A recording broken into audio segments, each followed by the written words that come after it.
most other folks do. And they do make it so that, do you guys remember anything about Obamacare? Yeah.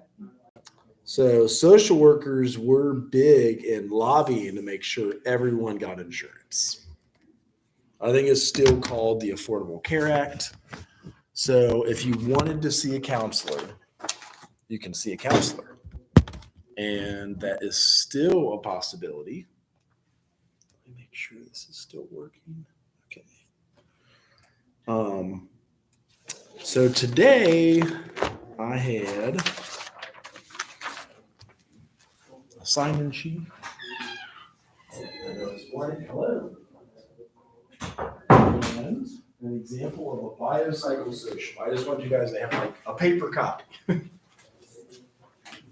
I know I promised it would be like class from 1999 for you.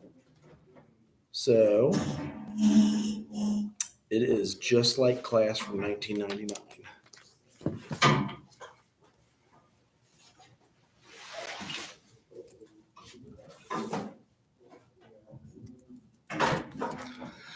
Okay, let's see if I can project it for you now too. All right, this one's just a minute, so if I use that, it might work good. Hey, hello. Hello. Was anybody presenting today too? I guess I should have asked that. For your major mental health presentation, anybody want to go today, or are you waiting to? That's why you did yours before spring break. Okay, that's fine. I think I said I was going to do mine Thursday. Perfect. That is then when we also drive to Columbus to present at another conference. So I get to go to every like city in Ohio over the next 3 days to do presentations and Aren't you blessed? it's stressful. All right. Wait, let me skip. Have you heard of the biopsychosocial model of health? This is what we got here. It's an approach to studying health and human function that posits the importance of biological, psychological, and social processes. It's an actual hard copy.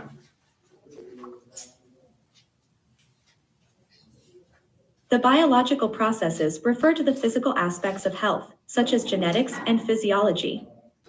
Psychological processes refer to mental and emotional factors like stress and coping mechanisms. The social or environmental processes refer to external factors like culture, family, and socioeconomic status. All three processes interact to influence health and human function. According to the World Health Organization, the biopsychosocial model of health is essential for understanding and treating complex health conditions like chronic diseases and mental health disorders.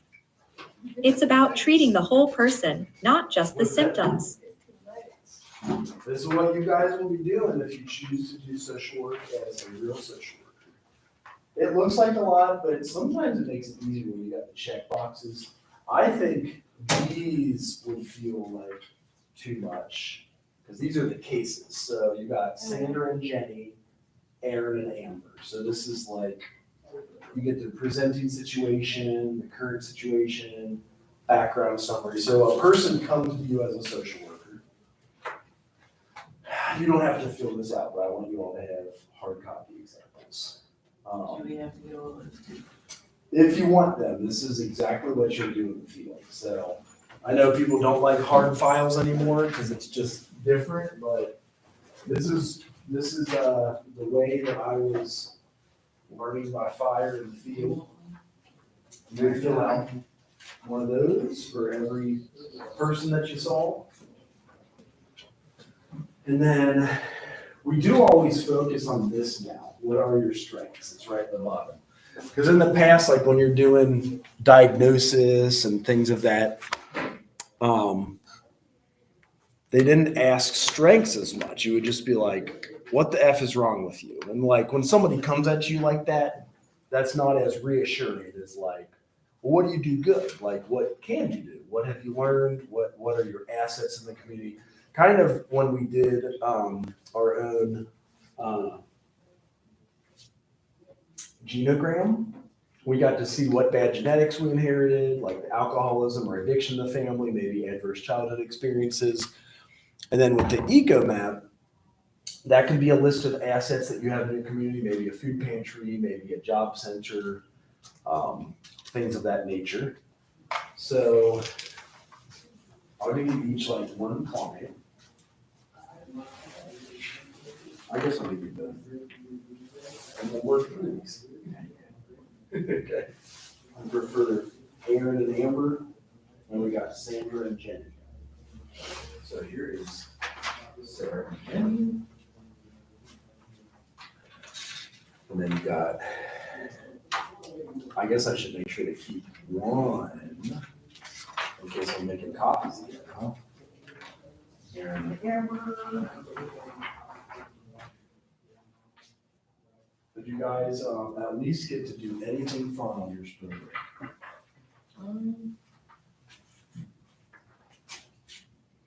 I know some of you have already done these, but if you want a copy, 2 aces you can use with clients. Oh wait, there's 2 that come with it. I guess one explains it, the other one you give it them. So if you've never done it before, you could take a picture and like fill it out on your phone. The aces, it's pretty legit. This is something that's gotten really big into the field recently.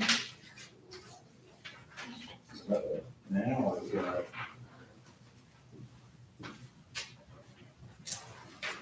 one left for a copy here.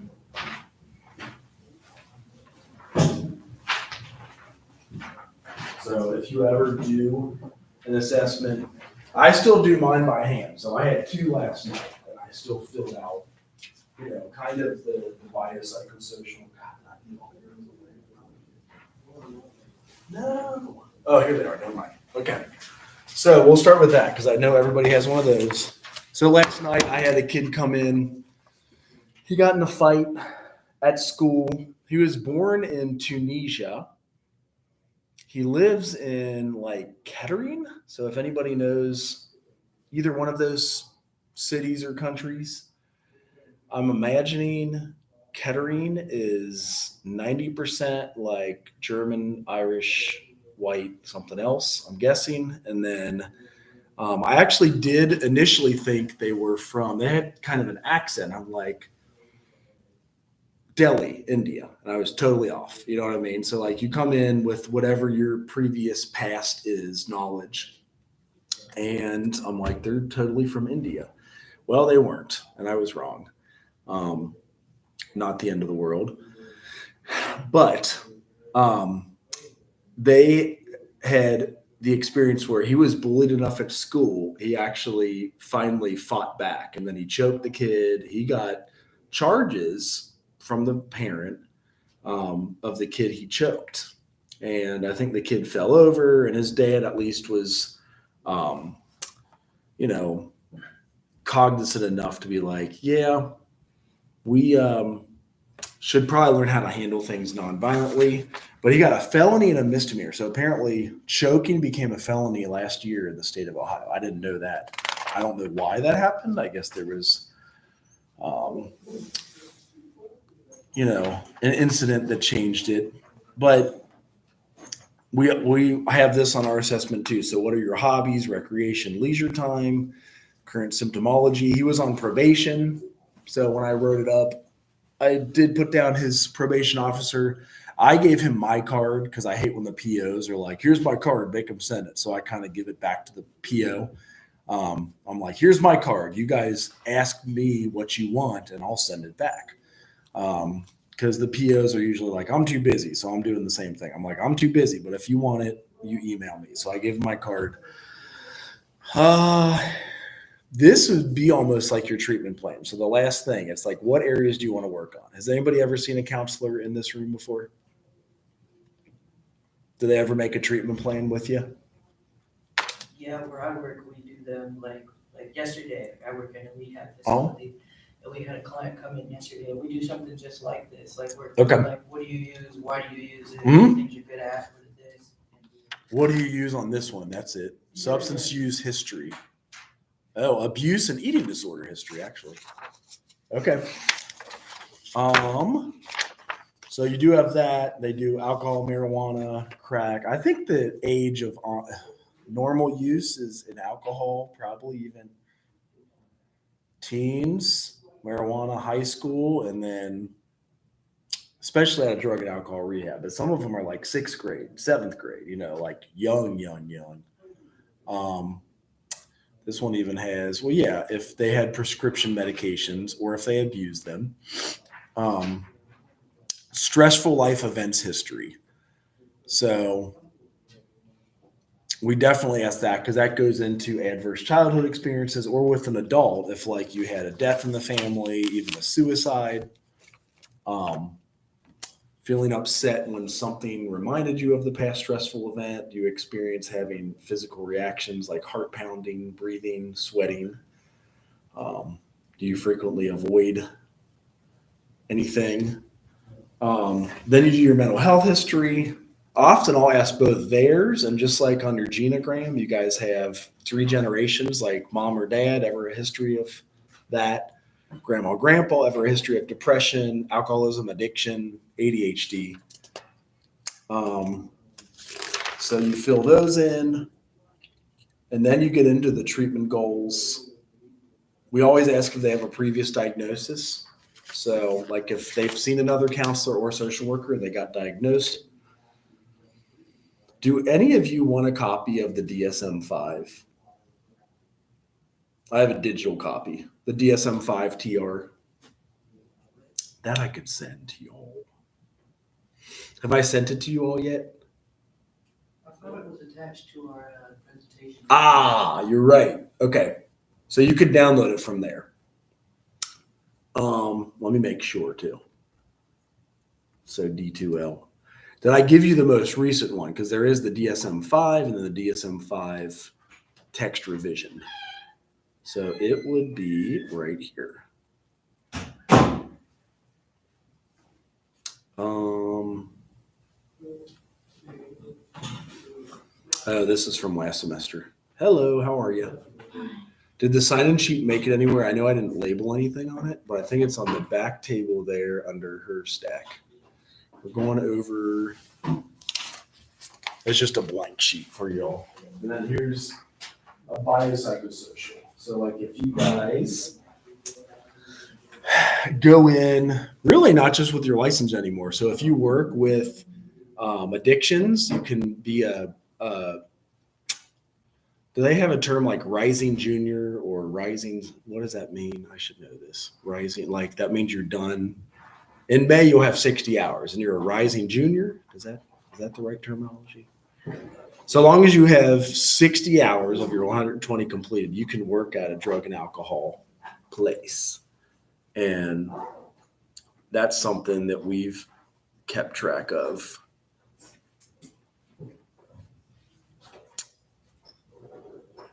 I feel like I lost you all.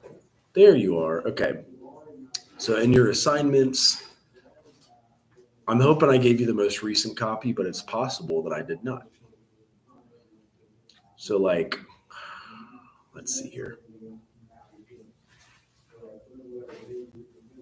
Huh. Maybe I didn't. That stinks. So like course activities, assignments, and then, oh, there it is. DSM-5 TR. Okay. I could also put it out into the announcement. So here is a DSM-5. Hello. After you complete this whole biopsychosocial, you would come up with a diagnosis for the person. So that's like right in the middle. We do always ask, like, did you have a previous diagnosis? The reason they ask that is because you can use that information to make more diagnoses. I did give you the most current one. That's cool. So you can see how far these, how how many pages this is. So it's a little bit overbearing. Like if you bought a hard copy, it's 1,377 pages. I like it digital because, say, what is something you guys are going to present on when you do your major mental health presentation?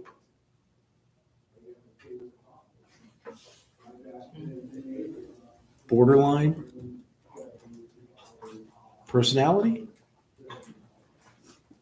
That one's in there. It's even hot linked, so that's why I like that. If you wanted to present on that, the F code is F60.3.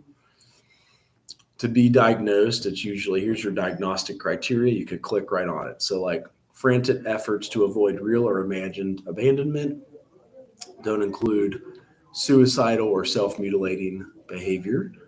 A pattern of unstable, intense interpersonal relationships characterized by altering between extremes of idolization and devaluation. Identity disturbance, markedly and persistently unstable self-image or sense of self, impulsivity in at least 2 areas that are potentially self-damaging, like spending, sex, substance abuse, reckless driving, or binge eating. Do not include suicidal behavior, recurrent or suicidal. So is anybody else going to present on alcoholism or addiction? Anybody going to present on depression or anxiety? Okay. So with this book, again, when you download it, say you go DEPRESSION. For presentations, Yes. I already did the brush. I know you did yours. Oh, So I'm showing you how you can search the book. Like if you're doing the exact diagnosis criteria, because on here, after you go through everything, including mental health history, it does ask like, have you had previous diagnosis? That's on page 4. And then you've got even physical health, and we try to do a bio, that's biology, psychology, and sociology, like education, emotional intelligence, employment. And then at the very end, even after family history, you can make a diagnosis. So here you go. So this is, I know this is physical hard copy. We were cleaning out the office upstairs and I found one. So it's like you guys had a class back in 1999. This is what they would do for us when paper was cheap and the economy was really good. So I love that you can search through like for depression or anxiety in this book. So it has the different domains. I've mentioned you could use for your presentation a short video if it's helpful.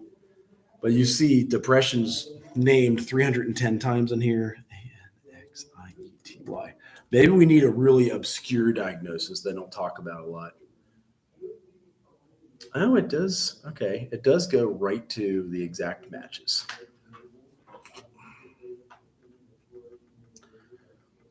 So it gives you how to diagnose. I don't know if it has alcoholism because they've changed that diagnosis in this one. So yeah, there's the National Institute talking about the revision. They moved out and changed it to alcohol abuse, like alcohol use disorder, and that's some of the updates why that one was in there. Anybody else? What's your favorite mental health diagnosis that you would want to present on when you present it in class Thursday or next week? Oh, next Tuesday, I'll be at Advocacy Day. So any of those of you who signed up will be at Sinclair early and then drive up to Columbus, and they pay for everything. what day is that again? Tuesday. What time we gotta be there? They said be at Sinclair by 7 a.m. Do you remember? We feel like they haven't given us great details, and then they leave from there and we drive up. Interested? I was gonna go, but I can't get get off It's work. the 7 a.m. that's throwing me off. I think 7 a.m. 's throwing everybody off. If it was like 9, I believe me, I get it. Like, there's been a lot of things in the workforce that have been like, if y'all could work on my schedule, I would feel better about it. But they never ever do, and it kind of pisses me off. So there are jobs I've excluded because of that. There are jobs I've favored because of that. But sometimes you don't even get the choice. Before the Affordable Care Act, we couldn't even pick jobs that we favored. Like, you got a job, you felt lucky. I did it because we had a group interview and not everybody made it. You guys had a group interview? Yeah, for my job. When? When I applied What job was it? at Coles. Oh, It's just so a little retail job. did they do it early in the morning? No, it was like in the afternoon. Or, yeah, it was like in the afternoon. So like it was interviewing 10 and only half of you made it? It was just, I guess they just had a lot of us at the same time and just said, we just gonna do a group interview and put y'all together. And then how many of them did they hire It was only 3 of us. It was 2 other people. that didn't get hired? Yeah, What did they mess up? I don't know.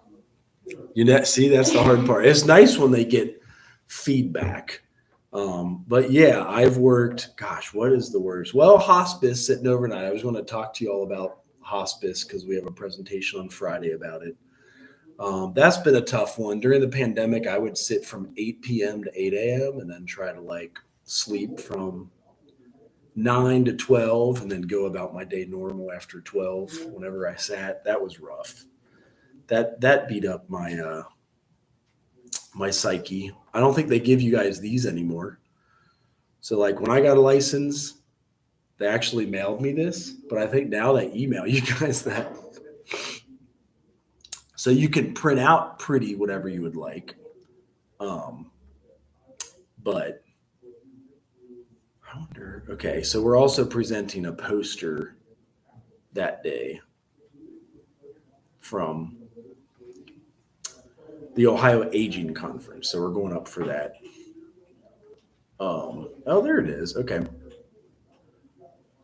So this is one we will also be presenting. I don't know if you guys have ever seen posters, but this is a good example of one.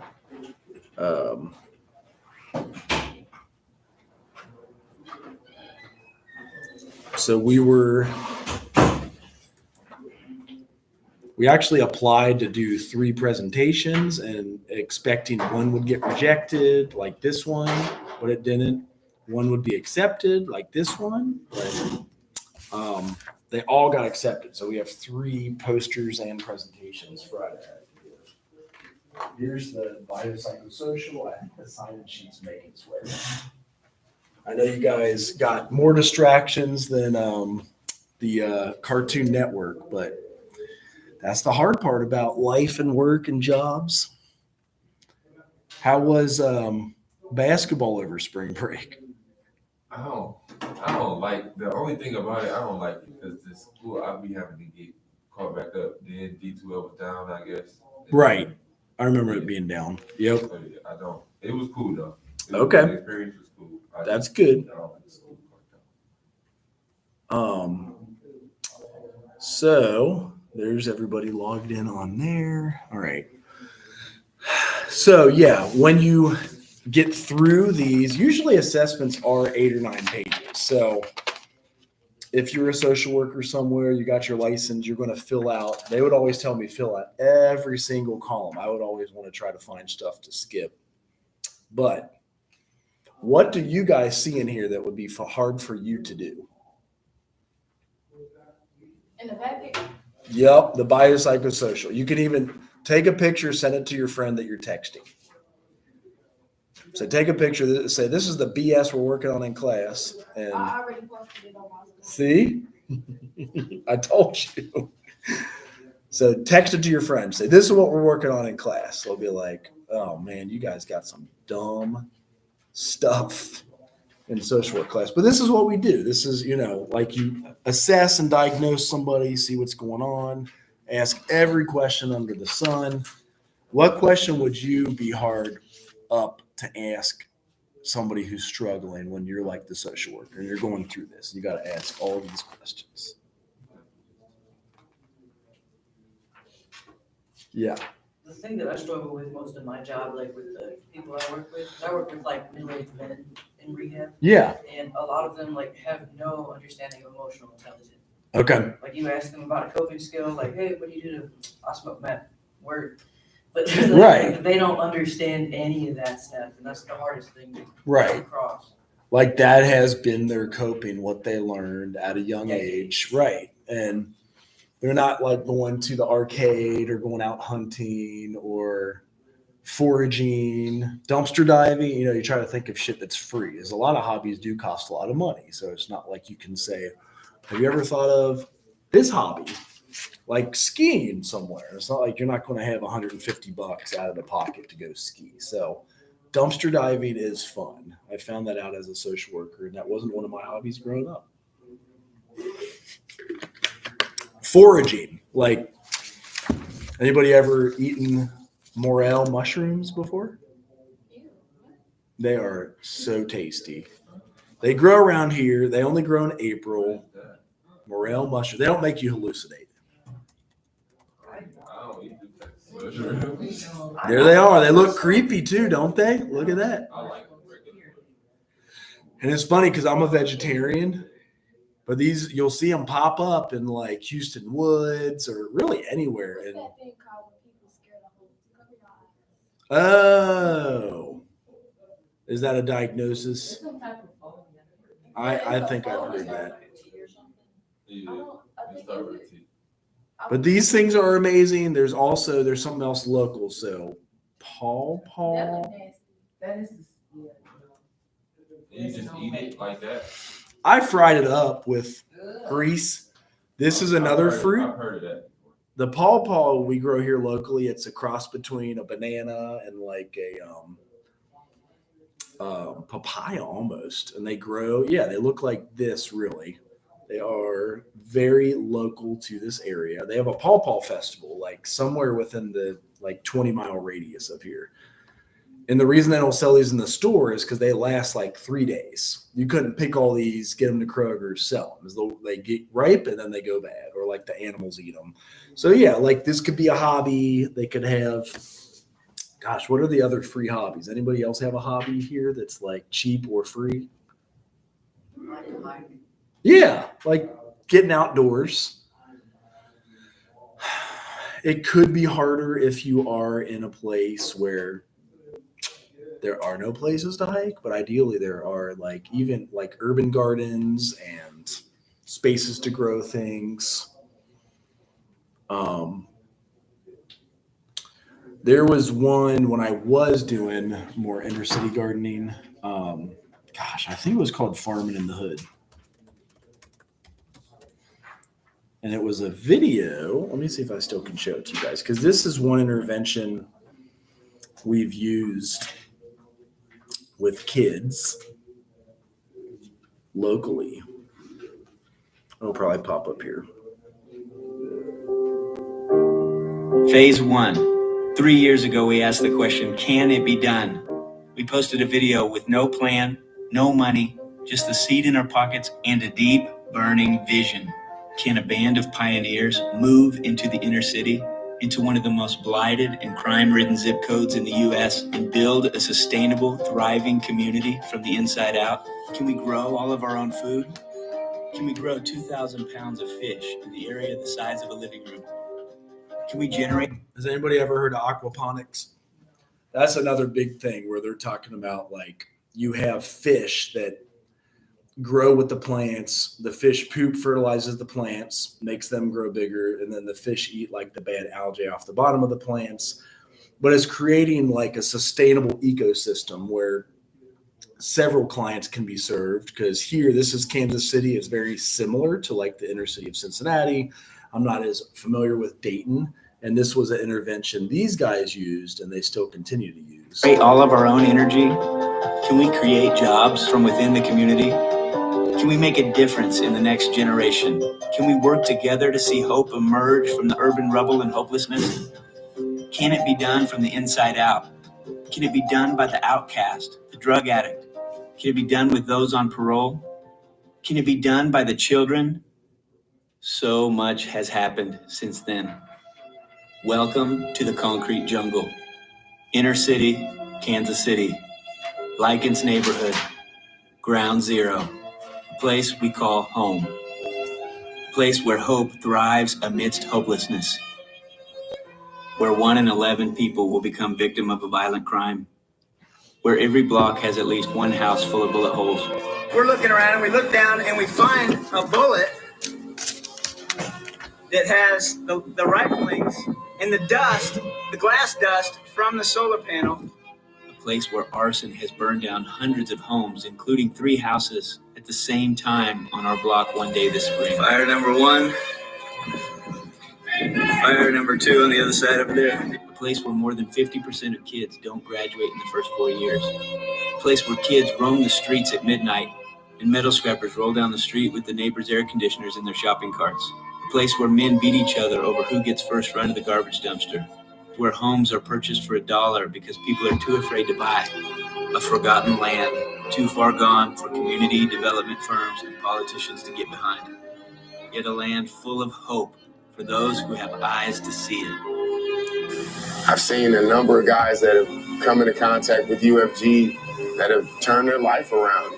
6 months with the urban farming guys has changed my life. I wouldn't be doing any of the stuff that I'm doing today without them. Got my head busted open a couple times, got beat up, jumped, stabbed,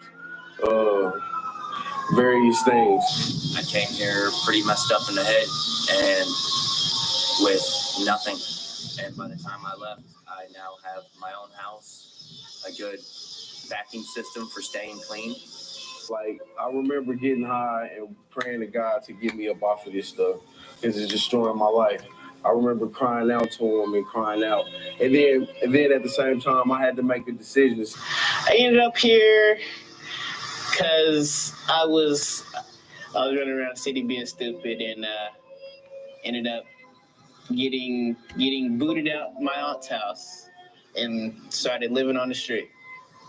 And it's like UFG introduces love to a lot of people that haven't felt it and haven't seen it, to a community in a whole. In the last 3 years, mountains have moved.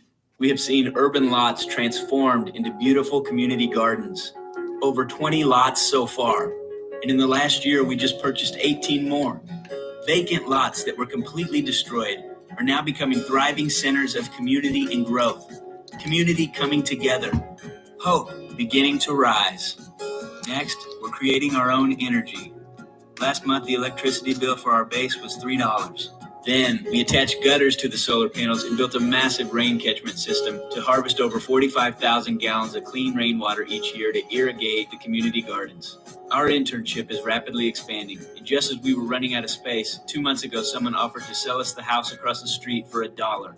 So after spending one of our last few dollars, another person called and gave us $25,000 to begin to fix it up and expand our programs. And we got to work. This house is flying together. This summer, not having any idea this would all fall in place, we picked up the acre of land behind the house for pennies and began to get it ready for some serious urban agriculture.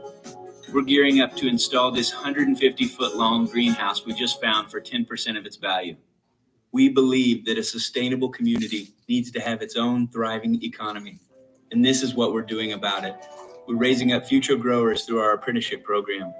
We are creating economic opportunities. We're now shipping baby fish all over the country. We're creating micro businesses for people to run. Tyrone, who runs our worm farm and is right here from Lycan's neighborhood, is getting ready to launch our latest product, worm castings, nature's best soil conditioner. And when we're not hard at work teaching hands-on entrepreneurial skills in the neighborhood, our team is gradually learning all kinds of skilled trades from sheetrock to carpentry and plumbing as we renovate 2 houses that we purchased this year for under $1,500. I mean, to chopping wood, to construction, to build, teaching us plumbing on houses. It's a wonderful thing, and I just see them all doing that at once, man, and just helping everybody out. And to top this off, the crime stats keep going down. 62 less violent crimes this year in our 5-block radius, and a total of 18% drop since we began. And lastly, our after-school art program for the kids in Lycan's neighborhood is still going strong. Not only can it be done, but it's being done by the very hand of those who used to destroy it. Our greatest partners in this work are right from the block. To turn this whole thing on its head, our team now has more good being done by ex-convicts and drug addicts than what we could have ever done alone. The very people who used to destroy it are now the ones building it up. This year, 2 of the most notorious copper thieves in the neighborhood turned their lives around and joined the work. Ironically, they are now working to put all the electrical wires back into our buildings. Before coming to UFG, one of my biggest, we used to call them hustles, one of my biggest things for income was actually breaking into vacant houses and taking out the electrical wiring because copper's very lucrative at the scrap yards. 6 months ago, if you were to have described me to people, the most appropriate way to describe me would have been the most notorious metal scrapper on the block. There's many houses right now that are bare because of me. One of UFG's associates is remodeling a house that me and my buddy stripped of all the all of the wiring, the tubs. We destroyed it. And he's been giving us an opportunity to go back in it and help revitalize it and bring it back. Can it be done? The answer is yes. It's always been yes. Yes, because it's the very heart of God. Life will emerge right out of the cracks in the asphalt if you let it. These last 3 years have been the most beautiful, painful, wild, and redemptive years we have ever experienced. We got in way over our heads and will never go back. But the story has just begun. We are now entering phase 2. We are raising the stakes with these 2 impossible questions going forward. Question number 1.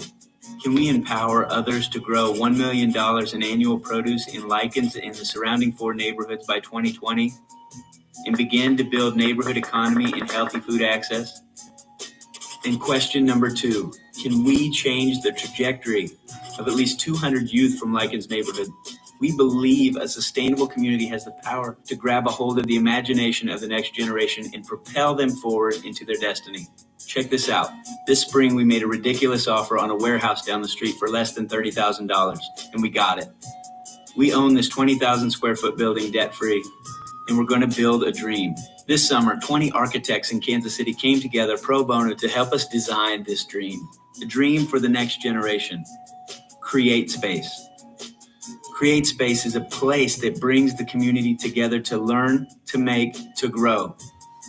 It's a place where there's nothing you can't make. A 24/7 hub of invention, inspiration, incubation, and mentorship. It's the laboratory that we never had growing up. Everything from robotics to welding, aquaponic gardening, woodworking to electronics, Photoshop to music, sewing to artwork, and a future commercial kitchen in the entire backside to help incubate locally grown value-added food businesses. Tools for absolutely everything. Nightly classes on everything from entrepreneurship to market farming, from welding certification to beekeeping. A place where any skill can be learned hands-on. But here's the magic. Create Space brings together many genius.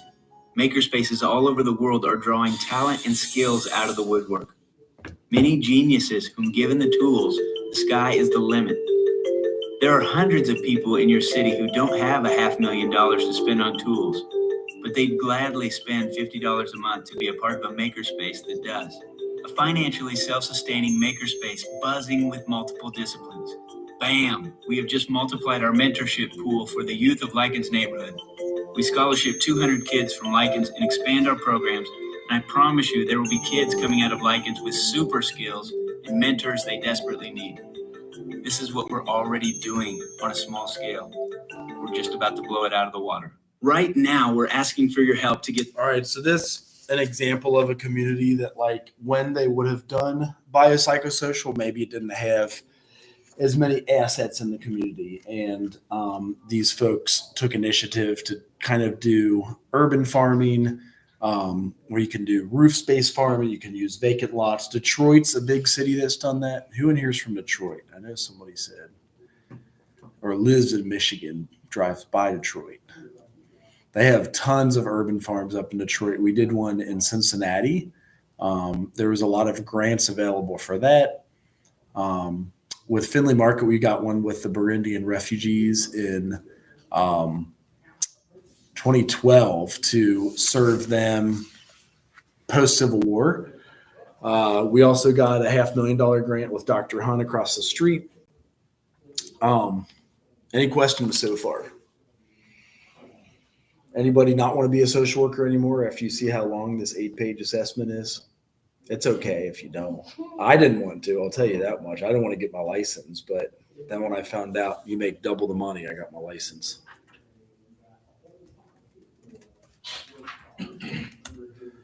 So this is another one we've worked on at St. Leo's. So this is more specific. In Cincinnati, we assessed the community. We came up with an intervention, and then we put it forward with this grant to grow food. If anyone's from Cincinnati, this is right off Hopple Street exit. And Oh, yeah, that's where they found the body there last week. was it buried in the garden? It was in a dumpster last week. It was found out Hopple, Cincinnati, the Wendy's. Hopple, okay. Because this was McHenry and Westwood Northern Boulevard. This garden's on the corner of McHenry and Westwood Northern. But yeah, you get off at Hopple, lots of dead bodies there, which is sad. And then the garden, that would have been good fertilizer for the garden. Obviously, you want like dead animals, not dead human bodies. So anyway. So our community in St. Leo Church, they came from Burundi, Africa. There's a civil war. So they got asylum status. They were placed here in Cincinnati. This was the intervention we came up with them here.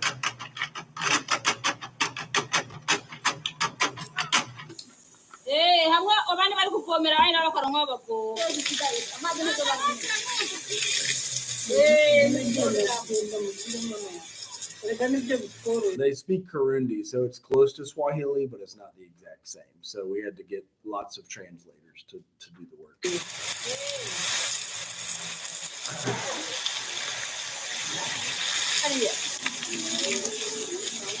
Those are big ass tomato plants too. We grew them like 6 feet tall. And they had all these huge fruits. And then we sell it for them at Finley Market. The teenage youth group made the video, so. Oh, those are Kroger bags. I don't know if you guys have ever seen how people can sew them into shit. They make them either mats to sleep on, or these are bags, and they would sell these also. It's kind of cool.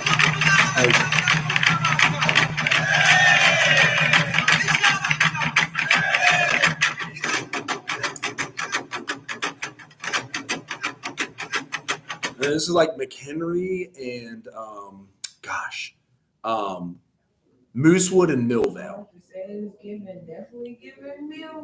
It's Moosewood and Millvale. That's where the CMHA, it's the Community Cincinnati Metropolitan Housing Authority. They all got CMHA housing when they came. One of my teammates from Moosewood in Millvale. Is he? Okay. He went to Shorter High School. Say, you got any dudes that walk around with that color? They got cool colors, like beautiful colors they wear. They would walk to church too, like, because they didn't have a fucking car. They'd walk a mile into Mass, 20 minutes away. I was like, God, anyway. So, okay, so this is, I think the teenagers misspelled this documentary, but they were still learning English. A lot of them have done very well. This is old. It's 12 years old. So it's like my first big project in the doctoral program. I love Hi, her accent. everyone. My name is Charlotte, and today I'm going to talk about videos that you'll be watching in a few minutes. First, let me tell you about the Burundians and their early life. I don't really know that much about them, but I'll share what I know, and I hope that you learn more as you watch these videos. Burundi. It's a small country that's located in East Africa, which is the first country in Africa, also in the world. In 1972, a war happened between two athletes, which caused almost everyone to move from the country. Lots of families separated during the war. Some of the families are here in the United States, and some of them are still back in Africa. Others or around the world. At this moment, you're going to watch the videos, and I hope you enjoy them just as we create them for you. twarakina twarasimba igihe hageze mu ci aho rero bagize rero baruhutse baraho twarasimba nk'intuze twarakina sana twarakina agapira twarabanga imipira iyo isanzwe canke hariho ibindi twimba ku musozi ibintu bita ibigaru twaravyimba tukabisekura tukabibumba mu mupira ugakubita gutyo ukadundika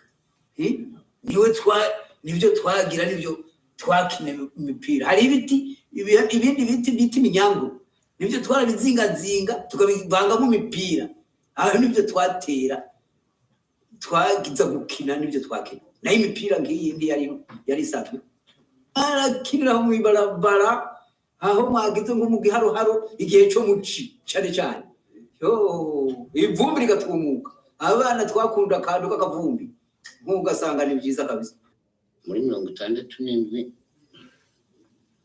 umva ariho narongora mu kwa gatatu itariki zimwe tubana n'umugore muri ico gihe twarabanye hageze mu kwezi kwa 10 ndabatizwa kuyo mwaka nyene wa 67 maze kubatizwa turi kumwe n'umugore turagenda igihanga turabatizwa Misiyoni nkuru tumaze kubatizwa. Oh yeah, at the church we had 17 weddings on one Sunday because none of them could get married during the Civil War. There was just like nobody to do the ceremony, so that's what they're filming here. There's a lot of baptisms, a lot of weddings, like the first few years they were there. Basi badusezeranye n'umugore 68 ubwo n'umwana ahita arabatizwa. Imfungurwa twaririmira n'amaboko yacu nyuma barangura kuko papa iwacu bari abantu bafise inka urumva arareba kwirigwa inyuma y'inka nagarukiye mu mwaka wa 3 arangura ati mwana wanje wewe ugume hano uzoragira inka nzogurira imashini nzobarira nuko nta kintu demera urumva ntibashobora kwagira abavyeyi bo ndakuraho ngurandagira inka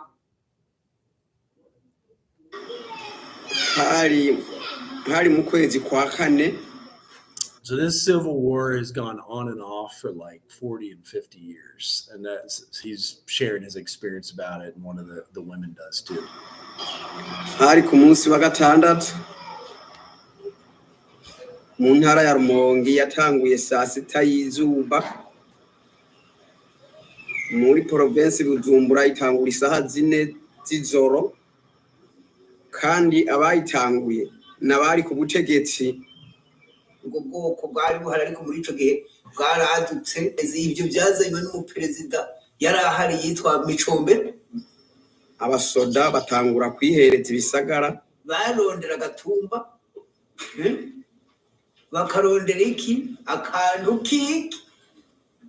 k'ubwoko ariko bagenda bica abo bidasangiye ubwoko kugira ngo bagumeho bonyene. Ati warubatse inzu ziboneka bavuga ngo ariko bari abantu bari amafaranga bayakuye kandi bakarungika ababazi gurika ngo genda mwicibariye ngo bariya no kugenda mukabica ngo bariya ngo nibo bariye induze amafaranga y'igihugu bakaza bagafata urugo mbese bwari nk'ubwoko bakaza bakatera ku rugo bakabica. Numva mama tubwira ko abatutsi bahiga abahutu bakabatera ibintuzenye ibisito by'imigano bakabisogota abagore bafite inda.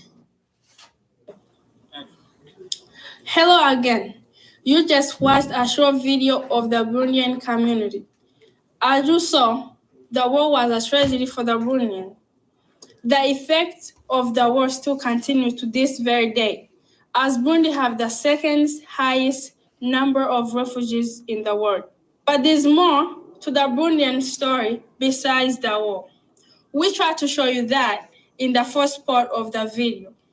But there's so much more to discover about the Burundians. And I hope that you will take your time to learn more about us. Thank you. Oh yeah, this was the youth group. That's my godson. I think he got a scholarship cheerleading at UC. She went to Cincinnati State, I think. A lot went to Cincinnati State. Oh yeah, he did like filmmaking because they're all 12 years older now. And then yeah, he's at UC in graduate school. Pascal actually means Easter, I think, if you translate that from French or even Spanish, Pascal. That was one of the dudes that helped with the video editing. But so with different things going on in the world, you guys had this assessment to do. What question do you think would not be pertinent if you got folks that came post-Civil War Africa, just landed here with the clothes on their back, and had to totally resettle in fucking Cincinnati of all places? They just came to Cincinnati out of the blue. What questions would be helpful on this? Which one do you think would be like, that doesn't really pertain to them? But yeah, this is when we went kayaking. I think that I had 4 feet of hair I was donating to Locks and Love back then. None of us drowned. I guess that was a good story about. Oh yeah, see, I was wearing a ponytail, so you can't tell I got long hair. That's hilarious. I can't believe they have all these videos up still, but the kids learned English way faster than mom and dad, for sure. And like the younger. So there's like some canoeing place in Cincinnati. You don't have to drive too far away to go. And we went out there. I don't think it was deeper than your waist. So if you fell in the water, you could stand up usually. And that's where we took the youth group. We also took them to like one of the Kings Island type of areas. God, I can't believe that's been 10 years ago. So yeah, any other information you guys would ask? And even ask birth order, like, are you a middle child? Are you the oldest child? Are you the youngest child? Are you an only child? Because that does affect your psychology. That's fucking hilarious. I probably was like 30 pounds heavier back then too. I looked like a big dude. So I was in the doctoral program in counseling at UC, and our teacher said, we have this country named Burundi, Africa. I want you to look up their economics, the history of the country, what all happened, and come present it to class. So we all came back. There's 5 of us in the doctoral program at the University of Cincinnati. We presented on it. It's like, cool.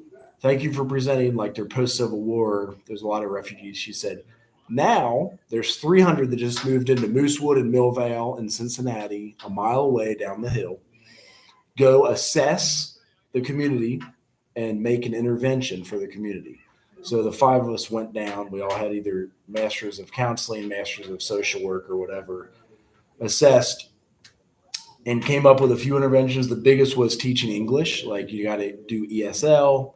That helps you get citizenship. And then the garden, we asked them what they wanted. They're like, we want to grow our own food. So I was like, that's weird.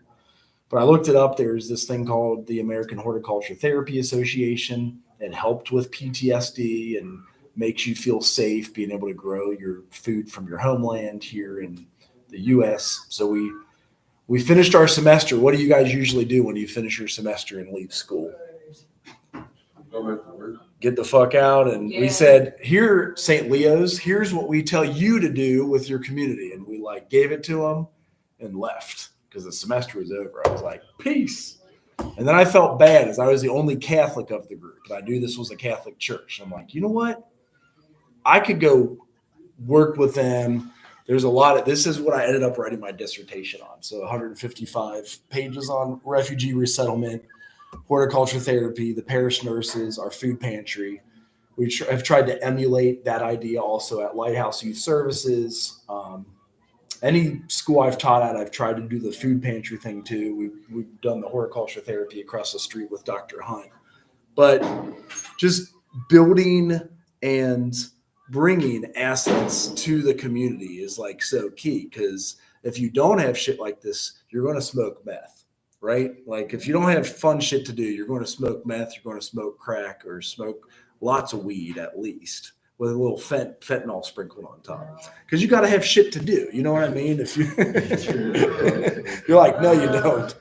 That was my experience, but don't they still sprinkle fentanyl on weed? Because you can buy it at a dispensary now, and it's all like, no, for real. I thought there's like overdoses from fentanyl on weed. I swear. All right. How do you spell it? We don't play those type of games.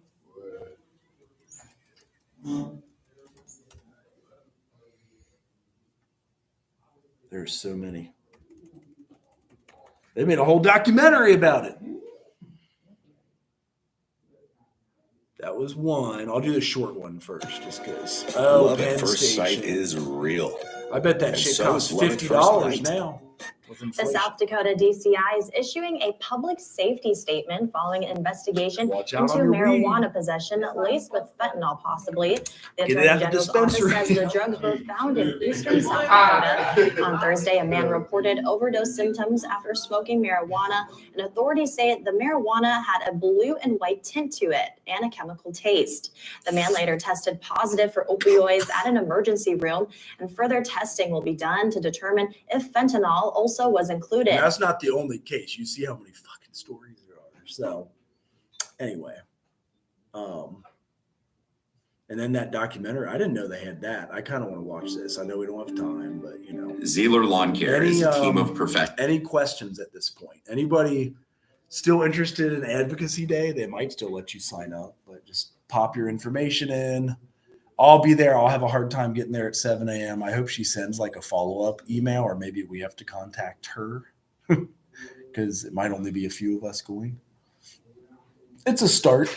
We haven't had Advocacy Day here in a minute, and it's a yearly event in social work, because social workers are bigger advocates in the field than like most other workers, like CDCAs, LCDCs, LPCC, LPCCSs, and all of them. We have a big lobby in Washington. So you could just work as a lobbyist if you so choose. Any questions? Who's presenting Thursday? Who's going to present next Thursday? Because I'm not here Tuesday. I'm at Advocacy Day. Next week. We leave. You got games? Okay. That's fine. So you could present this Thursday or next Thursday. We're just trying to get them all in. I know we have one done, so. I'm gonna talk with them maybe this Thursday. Okay, that's fine. We could get like 3, 4, 5 a day. So entirely up to you. Pick your favorite mental health diagnosis. What's a good one? Schizophrenia, bipolar disorder. And then write up your presentation, and if you need to stretch it out with a video, that's okay. Add that video in. Just go 10 or 12 minutes. And if you throw a video, I know. It's just getting your public speaking shit on. As social workers, we always have to talk. I never wanted to talk. I get it. Like I don't want to do half of this stuff that I do. But if you're willing, there's lots and lots of opportunities everywhere.